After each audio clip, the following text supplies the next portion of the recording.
सो बच्चों good morning. Last class में sir हमने अपना पार्टनरशिप स्टार्ट किया था, 12th क्लास का सिलेबस। मैंने ये भी बताया था कि आपकी सिलेबस आपका कंटिन्यूसली चलता रहेगा, वीडियोस अपलोड होती रहेंगी और आपका सिलेबस कंसिस्टेंट तरीके से, मतलब module number 1, module number 2, module number 3, इस तरीके से आपका मॉड्यूल भी हम सिलेबस वाइज इसको कंप्लीट करते रहेंगे। और हमने सबसे पहला मॉड्यूल अपना पार्टनरशिप अकाउंटिंग का स्टार्ट किया था, आपको याद होगा। लास्ट क्लास में हमने फंडामेंटल ऑफ पार्टनरशिप का मतलब इंट्रोडक्शन ऑफ पार्टनरशिप हमने स्टार्ट किया था, जिसमें हमने थोड़ा सा एग्जांपल 11th क्लास का लिया था फाइनेंशियल स्टेटमेंट वाला, कि कुछ बच्चों ने मतलब अगर नेगलेक्ट कर दिया है कि 11th क्लास तो सर स्कूल की होती है, इसमें इतना ध्यान देने का नहीं होता। लेकिन यार देखो, कुछ कुछ लिंक होता है 12th क्लास के सिलेबस से भी, थोड़ा थोड़ा लिंक होता है 11th क्लास का भी, कि भी हमें वो भी चीजें कंप्लीट करनी है और उसकी थोड़ी बेसिक नॉलेज होनी चाहिए। ठीक है, चलो कोई बात नहीं। लेकिन हाँ, हमने 11th का कुछ लिंक इसके अंदर डाला था। और 11th क्लास का मैंने सबसे लास्ट जो हमारा चैप्टर था वो था फाइनेंशियल स्टेटमेंट वाला। फाइनेंशियल स्टेटमेंट के अंदर हमने क्या पढ़ा था कि सर एक ही ओनर होता है, सोल प्रोप्राइटर हम उसे कहते हैं, जिसको हम हिंदी में शुद्ध भाषा में लाला जी कहते हैं। क्योंकि आप ओब्वियसली लाला जी क्या है, सब कुछ अपना बिजनेस संभाल रहे होते हैं और अकेले ही रन करने होते हैं अपना बिजनेस। और उसके बाद जो भी उनका प्रॉफिट होता है, वो प्रॉफिट को वो बैलेंस शीट में ट्रांसफर करते हैं सीधा। मतलब उनके साथ कोई है नहीं, उनके साथ कोई पार्टनर नहीं है, वो सीधा बैलेंस शीट में ट्रांसफर करते हैं। बात आ रही समझ में? अब हमने ये पढ़ा था कि सर अब मान लो लाला जी के पास पैसा बहुत है, ठीक है, और पैसा उसको बिजनेस के थ्रू ही आया है और सारा का सारा उसने बिजनेस के थ्रू ही कमाया है। तो अब वो ये सोच रहा है कि क्यों ना मुझे अपना बिजनेस एक्सपेंड करना चाहिए। ठीक है, क्यों ना हमें अपना बिजनेस एक्सपेंड करना चाहिए। अब एक्सपेंड करने के चक्कर में वो क्या कर रहा है कि और भी कैपिटल लगाएगा, ठीक है, पैसा भी लगाएगा, बिजनेस भी देखेगा। सर अब एक बंदा एक ही जगह पे अपना टाइम कंज्यूम कर सकता है, अब दूसरी जगह पे जाने के लिए तो उसके पास टाइम बचता ही नहीं है। तो उसने सोचा क्यों ना यार अपना बर्डन थोड़ा सा शिफ्ट किया जाए। अगर मैं अपना बिजनेस एक्सपेंड कर रहा हूं, अगर उसके अंदर क्षमता है कि हाँ वो एक टाइम पे दोनों बिजनेस को टेक ओवर कर सकता है, सॉरी टेक ओवर कह रहा हूं, दोनों बिजनेस को कंट्रोल कर सकता है, और अगर नहीं है तो वो ये सोचेगा क्यों ना मेरे साथ एक बंदा और आ जाए और उसके साथ मैं इसके अंदर बिजनेस को आगे बढ़ा सकूं। अब कोई भी बंदा यार बिना लालच के तो आएगा नहीं, ठीक है ना। आप उसे कुछ ना कुछ तो ऐसा लालच दोगे ना, अगर आप एज ए एम्प्लॉय रखोगे तो वो कभी भी छोड़ के जाने का डर बना रहेगा उस लाला जी के मन में। तो वो ये सोच रहा है क्यों ना मैं उसे अपने साथ पार्टनरशिप में ले लूं, और पार्टनरशिप में रहेगा तो मैं उसे ये बोलूंगा कि भाई देख, तू भी ओनर मैं भी ओनर, दोनों मिलके काम करते हो तो बिजनेस को आगे बढ़ाते हैं, ठीक है ना। अब उसने ये सोचा चलो ठीक है कोई बात नहीं, मैं पार्टनरशिप में, लाला जी ने क्या एक और लाला जी को ले आया अपने पार्टनरशिप में और उसके साथ अपनी पार्टनरशिप स्टार्ट कर दी। और उसके अंदर हमने क्या है अपना बिजनेस एक्सपेंड करके, एक ब्रांच में भाई तू रहा है, एक ब्रांच में मैं रहता हूं, जो मेरी पहले से ब्रांच थी उसके अंदर तो मैं ही, और दूसरी ब्रांच जो मैंने नहीं खोली उसके अंदर तू बैठ जा, ठीक है। दोनों भाई कंट्रोल करेंगे आराम से, और ठीक है और भी अपने बिजनेस को फैलाने की कोशिश करेंगे। ओके कोई बात नहीं। अब इसके अंदर ये है कि मैंने आपको लास्ट क्लास में फिर इसके अंदर डेफिनेशन के तौर पे पार्टनरशिप अकाउंटिंग के बारे में बताया था। सर पार्टनरशिप की डेफिनेशन को तोड़ तोड़ के बताया था 3 पॉइंट्स में, ठीक है ना। पहला पॉइंट क्या था, 2 और more person can create a partnership. 2 और more person can create a partnership, 2 या 2 से ज्यादा, मैक्सिमम 50, क्योंकि ये आपके पार्टनरशिप एक्ट 1932 के अंदर लिखा हुआ है कि मैक्सिमम पार्टनर 50 हो सकते हैं, लेकिन इसको ही बढ़ाया गया। लेकिन अभी अमेंडमेंट आपकी बुक्स ऑफ अकाउंट में नहीं है, ये मैंने लास्ट क्लास में बताया था। मैक्सिमम 50 और 2 या 2 से ज्यादा बंदे आप क्या है साथ में पार्टनरशिप कर सकते हो। ऑब्वियसली सी बात है सर, हमें मालूम है ये बात। ओके, नेक्स्ट पॉइंट क्या था, it must be share profit and loss in the profit sharing ratio. Obviously सी बात है सर, अगर वो आएगा तो डिसाइड होगा ना आप दोनों के बीच में, कि जैसे मान लो मैं पार्टनरशिप में हूं और मेरा दोस्त भी पार्टनरशिप में है, हम दोनों आपस में डिसाइड करेंगे भाई तू कितना लेगा मैं कितना लूंगा, लेकिन वो डिसीजन होगा कैपिटल के बेस पे, कि आपने कितनी कैपिटल मतलब इन्वेस्ट करी है बिजनेस के अंदर और मैंने कितनी कैपिटल इन्वेस्ट करी है बिजनेस के अंदर, और दोनों के बीच में इसी कैपिटल इन्वेस्टेड के थ्रू ही आपकी रेशियो डिसाइड होगी कि आपको कितना शेयर मिलेगा प्रॉफिट का और मुझे कितना शेयर मिलेगा प्रॉफिट का। ये सेकंड पॉइंट था। थर्ड पॉइंट क्या था sir, business carried on by all और any one of them acting for all, या तो एक के बिहाफ पे सारे बंदे काम करेंगे या सबके बिहाफ पे एक बंदा काम करे। फॉर एग्जांपल मान लो मेरा जो दोस्त है, मैंने लास्ट क्लास में भी इसे एक्सप्लेन किया था, मेरा जो दोस्त है वो लेजी है, वो पार्टनरशिप में पैसा डाल के भूल चुका है कि मुझे कभी बिजनेस में जाना था। अब अपना काम तो कर ही रहा हूँ, उसका भी कर रहा हूँ, लेकिन प्रॉफिट जब एक साल बाद निकल के आएगा तो मैं अपने दोस्त से ये तो नहीं बोलूंगा कि भाई मैंने तो पूरे साल काम किया, ये प्रॉफिट मेरी वजह से हुआ है तो तू क्यों आया भाई बीच में, ऐसा नहीं बोल सकता। पार्टनरशिप एक्ट में लिखा हुआ अगर किसी बंदे ने इन्वेस्टमेंट कर दिया और वो पार्टनर एज अ डिसीजन बन चुका है तो आप उसे प्रॉफिट के तौर पे उसे बुलाओगे और उसका शेयर उसे दोगे, चाहे उसने काम किया हो या ना किया हो या उसका काम आपने किया हो। हाँ मुझे एक्स्ट्रा पेमेंट मिल जाएगा, वो हम आगे पढ़ेंगे, ठीक है ना। उसके बाद हमारा एक नोट डाला था कि सर आपकी पार्टनरशिप किस वे में होनी चाहिए, रिटर्न में या ओरली में। तो मैंने आपको इसमें बताया था अगर आप ओरली रखोगे तो आपके पास कोई एविडेंस नहीं है पार्टनरशिप का, ठीक है ना, क्योंकि आपने क्या है एक जबान पे पार्टनरशिप करी है एक ट्रस्ट पे पार्टनरशिप करी है, और मान लो कि कल को अगर आपने पार्टनर्स में कोई लालच आ जाता है और वो फ्रॉड करने लग जाता है आपके साथ भी, बिजनेस के साथ भी, तो आपके पास कोई एविडेंस नहीं है उसके साथ कोर्ट केस में लड़ने के लिए, ठीक है ना। तो मैंने ये बोला था कि मोस्ट प्रोबेबली क्या है, बंदे 90% से अब रिटर्न में पार्टनरशिप करते हैं क्योंकि उनके पास एविडेंस होता है और उसके खिलाफ सारे सबूत होते हैं कि हाँ ये मेरे साथ पार्टनरशिप में था और इसने मेरे साथ फ्रॉड किया, क्योंकि कोर्ट को कोई ना कोई तो एविडेंस चाहिए। जनता और कोर्ट भाई एविडेंस पे चलती है, लीगल मैटर्स पे चलती है, जबान पे नहीं चलती, तो जबान की कोई कीमत नहीं है। ओके नेक्स्ट सर, फिर मैंने आगे बोला था कि पार्टनरशिप अगर आपने रिटर्न में करी है तो उसके बीच आप दोनों के बीच में क्या बनेगा, पार्टनरशिप डीड बनेगी जिसको हम पार्टनरशिप एग्रीमेंट कहते हैं। उसके अंदर हर एक चीज लिखी होती है, मैंने 20 पॉइंट का डिटेल दिया था कि सर उसके अंदर क्या क्या है, नेम, डेट, एस्टेब्लिशमेंट, पार्टनर का नेम, एड्रेस, क्या क्या करते हैं, क्या उनका काम है, कितनी कैपिटल इन्वेस्ट करी है, कंट्रीब्यूशन कितना, इंटरेस्ट ऑन कैपिटल कितना, इंटरेस्ट ऑन ड्राइंग कितना है, सैलरी, कमीशन, 20 पॉइंट है। मैंने बोला था आप अपने बुक्स ऑफ अकाउंट मतलब बुक्स में आप पढ़ सकते हो, बार बार मेरे मुंह से बुक्स ऑफ अकाउंट निकल रहा है, सॉरी, ठीक है, आप अपनी बुक्स में पढ़ सकते हो। फिर उसके बाद मैंने लिखवाया भी था कि अगर आपने ओरली करी है तो उसके अंदर क्या होगा, in the absence of partnership deed. तो मैंने इसमें क्या बोला था आपको कि सर इसमें आप ये कर सकते हो कि no interest on capital, no interest on drawing, no salary, no commission, profit sharing ratio equally और interest on loan at the rate 6% per annum, क्योंकि आपके पास कोई एविडेंस ही नहीं है, जब एग्रीमेंट ही नहीं हो तो किस बात का ब्याज लोगे आप, कोई एविडेंस नहीं है तो किस बात की सैलरी हो, एविडेंस नहीं है तो किस बात का कमीशन हो, प्रॉफिट शेयरिंग रेशियो भी इक्वली, क्योंकि एविडेंस नहीं है कि उसने कितना लगाया और मैंने कितना लगाया, क्योंकि आपने हिसाब किताब तो रखा ही नहीं और नई एग्रीमेंट बनाया, तो कैसे पता लगा पाओगे। तो इन केस में हम यही रूल्स अप्लाई करेंगे in the absence of partnership deed, ठीक है। तो सर आज की क्लास में हम क्या करने वाले थे, ये लास्ट क्लास में हुआ था, अब आज की क्लास में हम इसका ट्रीटमेंट करेंगे, अकाउंटिंग ट्रीटमेंट, क्योंकि सर जिस तरीके से फाइनेंशियल स्टेटमेंट का हमने ट्रीटमेंट किया था, ट्रेडिंग, पीएनएल, फिर बैलेंस शीट, उसी तरीके से हम इसका भी ट्रीटमेंट करेंगे। लेकिन उससे पहले हम ये देखेंगे कि हमारी कैपिटल्स कितने तरीके की होती है, ठीक है ना। तो इसको शुरू करते हैं और साथ में इसको बढ़ाते हैं आगे चैप्टर को, ताकि हमारा चैप्टर जल्दी से जल्दी कंप्लीट हो सके। तो लेट्स बिगिन।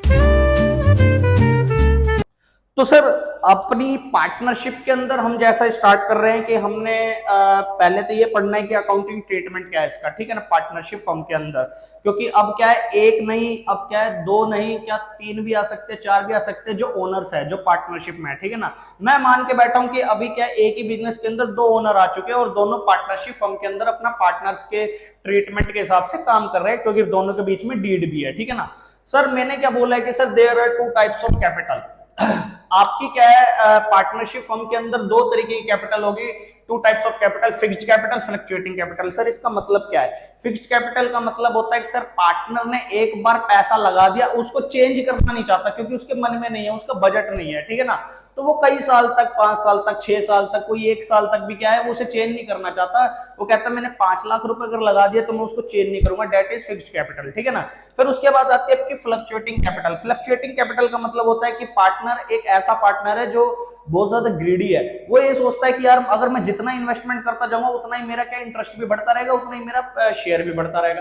तो वो हर 3 महीने में, 4 महीने में या 2 महीने में, 1 महीने में अपनी कैपिटल में इन्वेस्टमेंट एडिशनल कैश डालता जाता है एज अ कैपिटल, ठीक है, वो डालता जाता है, तो उसकी जो कैपिटल है वो फ्लक्चुएट होती रहती है। सर अकाउंटिंग ट्रीटमेंट क्या है इनका फिक्स्ड कैपिटल का सर, फिक्स्ड कैपिटल के अंदर सबसे पहला आपका जो दोनों कैपिटल अकाउंट के अंदर, मतलब दोनों कैपिटल्स के अंदर जो आपका मेन जो कॉमन अकाउंट है जिसके अंदर दोनों सेम टू सेम अकाउंट बनते हैं, वो आपका profit and loss appropriation, profit and loss appropriation. Appropriation sir एक से ज्यादा अगर जब बंदे हो जाते हैं तो उसको डिस्ट्रीब्यूट करना प्रॉफिट एंड लॉस को, क्योंकि अभी तक क्या है, आपने सबसे पहले ट्रेडिंग बनाया, उसके अंदर आपने क्या करा कि ग्रोस प्रॉफिट निकाला, ग्रोस प्रॉफिट निकालने के लिए आपने उसके अंदर फैक्ट्री से रिलेटेड खर्चे डाले और इनकम डाली, ओके। ग्रोस प्रॉफिट के बाद जब आपका वो प्रॉफिट गया पीएनएल अकाउंट के अंदर, तो उससे आपने ऑफिस के खर्चे माइनस किए और उससे आपने नेट प्रॉफिट निकाला, वो सीधा नेट प्रॉफिट आपका कैपिटल अकाउंट के अंदर चला गया, ओके। अब नेट प्रॉफिट बैलेंस शीट में कैपिटल अकाउंट के अंदर जाने से पहले, अब वो क्योंकि आपका क्या है, ओनर अब एक नहीं है, एक से ज्यादा है, जैसे ही एक से ज्यादा हो जाता है तो वो कैपिटल अकाउंट में जाने से पहले वो पार्टनर के कैपिटल अकाउंट में बटेगा, फिर बैलेंस शीट में जाएगा। लेकिन उससे पहले आप पार्टनर्स के भी तो खर्चे डालोगे। बिल्कुल सर, पार्टनर के खर्चे कौन कौन से, एक बात बताओ, 11th क्लास में हमने अकाउंटिंग प्रिंसिपल के अंदर पढ़ा है बिजनेस एंटिटी कंसेप्ट, बिजनेस अलग, बिजनेस का ओनर अलग। वैसे पार्टनर क्या है, पार्टनरशिप फर्म के अंदर काम कर रहा है, और हम ये कैपिटल अकाउंट पीएनएल एप्रोप्रिएशन किसका बना रहे हैं, पार्टनर का। नहीं भाई, हम तो प्रॉफिट एंड लॉस एप्रोप्रिएशन किसका, पार्टनरशिप फर्म का बना रहे हैं, क्योंकि उसी के अंदर तो प्रॉफिट निकलेगा। अब जब हम उसके लिए बना रहे हैं तो अब जो पार्टनर है, अब पार्टनरशिप फर्म से बोल रहा है मैंने आपके अंदर इतना इन्वेस्टमेंट किया, आप मुझे इसका इंटरेस्ट दो, तो पार्टनरशिप फर्म के लिए तो एक्सपेंस है, वो रिकॉर्ड करेगा। एक तो पार्टनरशिप का ये वाला एक्सपेंस है। सैलरी, मैं एक्स्ट्रा काम कर रहा हूं, पार्टनरशिप फर्म से क्या है, एक्सपेंस, मतलब सैलरी मांग रहा हूं, लाओ भाई मेरे को एडिशनल कैपिटल, मतलब एडिशनल कैश दो एज अ सैलरी, एक्सपेंस है।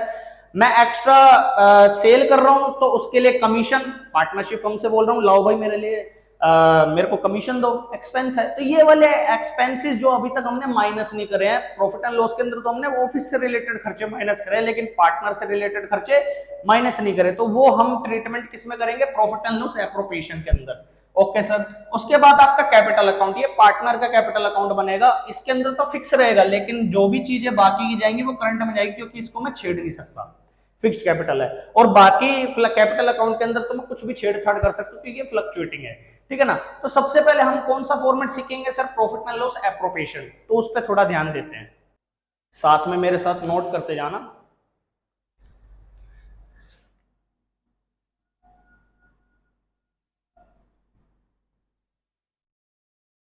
Profit and loss appropriation account, debit credit, भाई ये तो छाप छूट चुकी है कि डेबिट और क्रेडिट तो लिखना ही पड़ेगा, पर्टिकुलर्स अमाउंट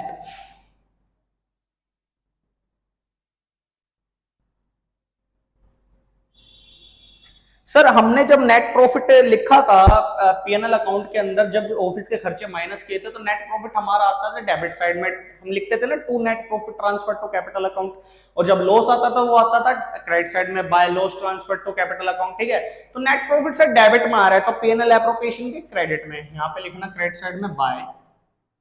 क्या सर मुझे ये क्वेश्चन गिवन करेगा, बिल्कुल, ये निकालने की जरूरत नहीं है, net profit for the year, okay sir. इसमें से अपने एक्सपेंस माइनस करते हैं, पार्टनर से रिलेटेड, पार्टनर्स बहुत अच्छे थे, वो क्या करते थे, डोनेशन करते थे, दोनों तीनों मिलके, ये दोनों मिलके डोनेशन। पार्टनर्स बोलते थे कि जितना भी प्रॉफिट होगा उसका कुछ हम सेविंग्स करके रखेंगे as a reserves, reserves account, ठीक है। पार्टनर इतने भी अच्छे नहीं थे, वो बोलते थे कि हमें तो ब्याज चाहिए जितना भी हमने इन्वेस्टमेंट किया है, दो इंटरेस्ट ऑन कैपिटल, ठीक है। पार्टनर इतने भी अच्छे नहीं थे, वो बोलते थे कि नहीं भाई हमें तो अपनी सैलरी भी चाहिए, एक्स्ट्रा वर्क कर रहे हैं, पार्टनर सैलरी। पार्टनर बोलते थे अगर एक्स्ट्रा सेल करेंगे तो कमीशन भी चाहिए, टू पार्टनर्स कमीशन।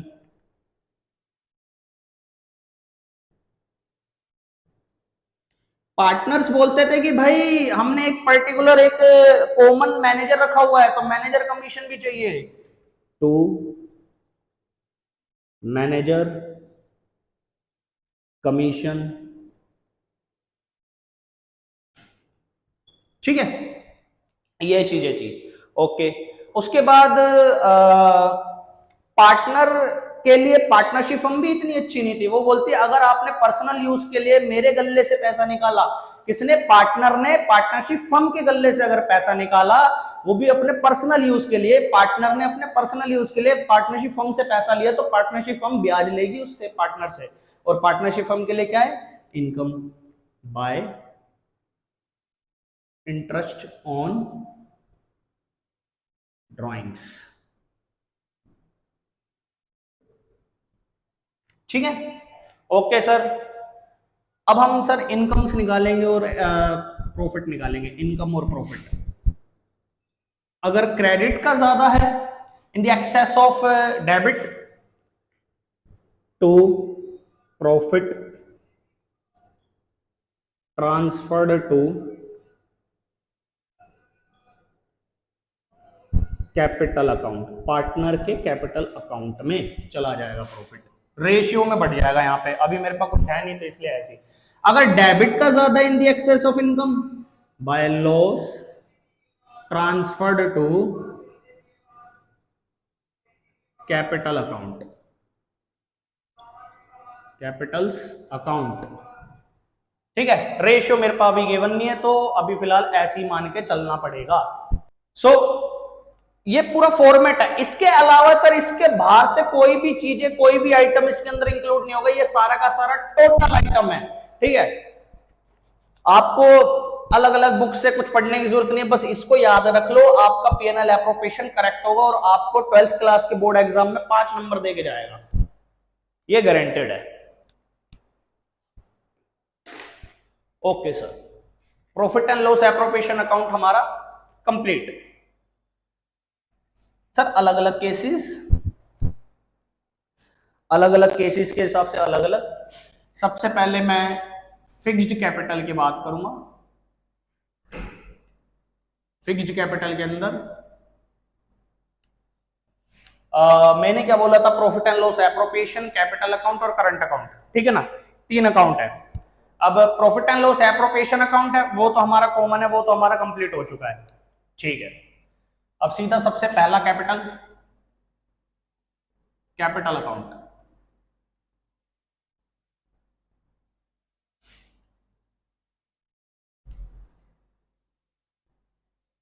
और साथ में मैं इसके करंट अकाउंट भी बनाता जाऊंगा।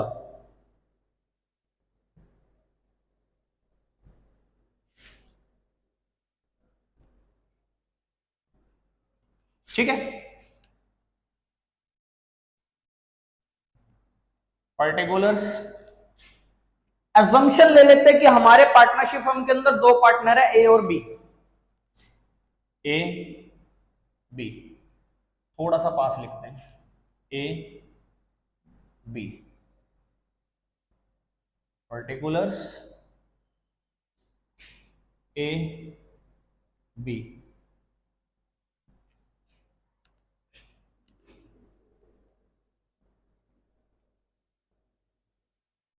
पर्टिकुलर्स ए बी,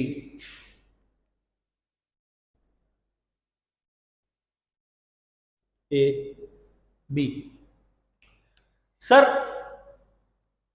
हम शुरुआत से पढ़ते आ रहे हैं कि कैपिटल हमेशा पार्टनरशिप या बिजनेस हो या पार्टनरशिप फॉर्म हो या कंपनी हो, हमेशा कैपिटल लायबिलिटी साइड में आती है। तो ऑब्वियसली अगर पार्टनर ने अपनी इन्वेस्ट करी है कैपिटल, तो लायबिलिटी साइड, मतलब कैपिटल करी है तो पार्टनरशिप फर्म की बैलेंस शीट में तो लायबिलिटी साइड में होगी, और लायबिलिटी साइड हमारा क्रेडिट साइड होता है। ठीक है ना, तो हमारी यहां से स्टार्ट होगा बाय बैलेंस बीडिंग, बैलेंस की शुरुआत पार्टनर के कैपिटल अकाउंट की। ठीक है सर, इसको मैं चेंज नहीं कर सकता, एज इट इज अमाउंट यहां पे क्लोजिंग बैलेंस लिख देंगे, to balance CD, closing carried down. ये आपका कैपिटल अकाउंट यहां पे खत्म।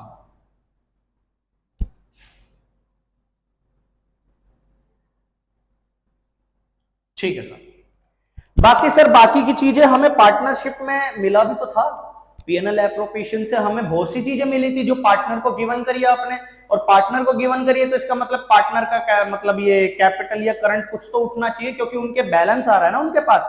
जैसे मान लो मैं पार्टनरशिप फर्म के अंदर पार्टनर हूं, अगर मुझे कुछ भी मिलेगा तो मेरा ही बैलेंस बढ़ेगा, ठीक है ना। अब मेरा बैलेंस बढ़ेगा तो वो कहां पे जाएगा, क्योंकि पीएनएल एप्रोप्रिएशन के तो आपने से डेबिट साइड में बैलेंस बढ़ाया है, किसका, पार्टनर का, ठीक है। तो उनके डेबिट में तो इनके क्रेडिट में जितनी भी चीजें बाकी की रिमेनिंग बच जाती है जो पार्टनर को मिली है, वो सारा इनके क्रेडिट साइड में आ जाएगा करंट अकाउंट के, बाय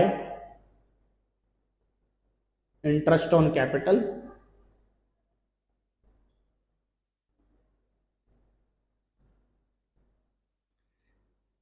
सर कैपिटल था बाय सैलरी,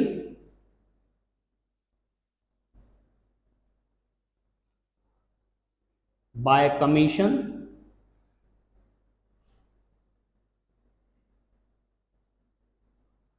सर कमीशन के अलावा मैनेजर कमीशन नहीं यार, वो तो मैनेजर को गया है, ठीक है ना। कमीशन पार्टनर का, और बाकी पीएनएल एप्रोप्रिएशन से जो प्रॉफिट बांटा आपने by profit and loss appropriation, मैं थोड़ा शॉर्ट फॉर्म में लिख रहा हूं, एप्रोप्रिएशन अकाउंट। सर कुछ ड्राइंग्स करी थी, मान लो ड्राइंग्स है तो to drawings account current account के डेबिट में, और हमने पीएनएल एप्रोप्रिएशन के क्रेडिट साइड में हमने इंटरेस्ट ऑन ड्राइंग किया था, तो इसके डेबिट में टू इंटरेस्ट ऑन ड्राइंग।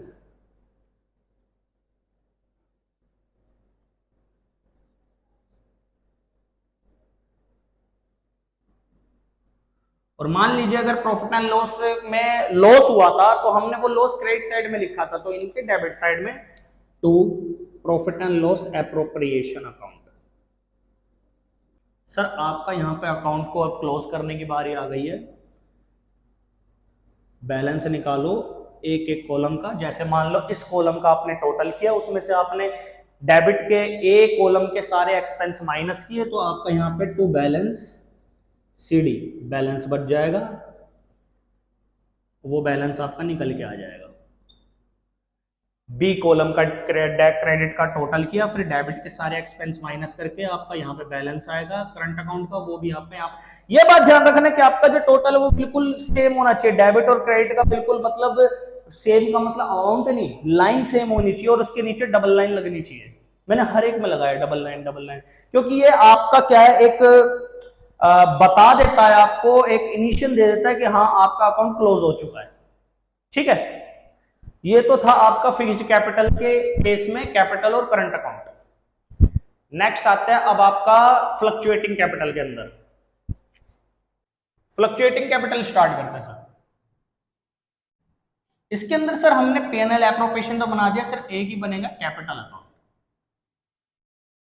इसमें भी हम अजम्पशंस ए और बी के लेंगे, particulars A B, particulars A B. Okay sir, वही दोबारा से लायबिलिटी है तो by balance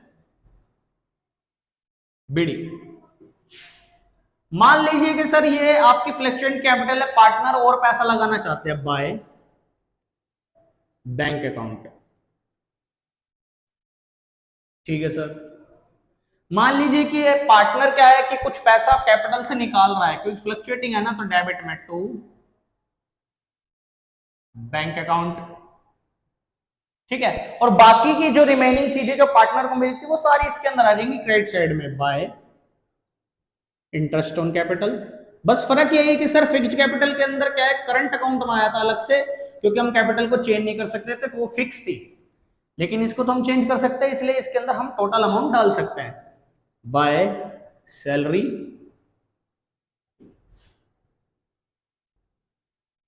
bye commission partner का, और अगर कोई प्रॉफिट हुआ है प्रॉफिट एंड लॉस में तो हमने डेबिट में लिखा था, तो इनको क्रेडिट में by profit and loss appropriation account.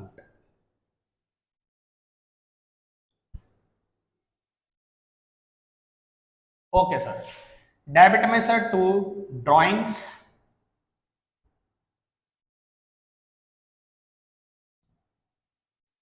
2 interest on drawing,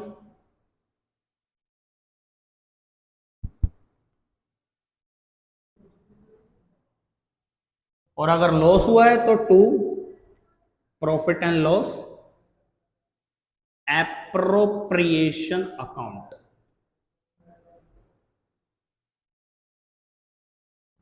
ठीक है सर। फिर बैलेंस वही सेम टू सेम, क्रेडिट का टोटल करके डेबिट के सारे एक्सपेंस माइनस करके यहां पे to balance CD closing balance आ जाएगा आपका कैपिटल अकाउंट का, और इसी तरीके से बी का।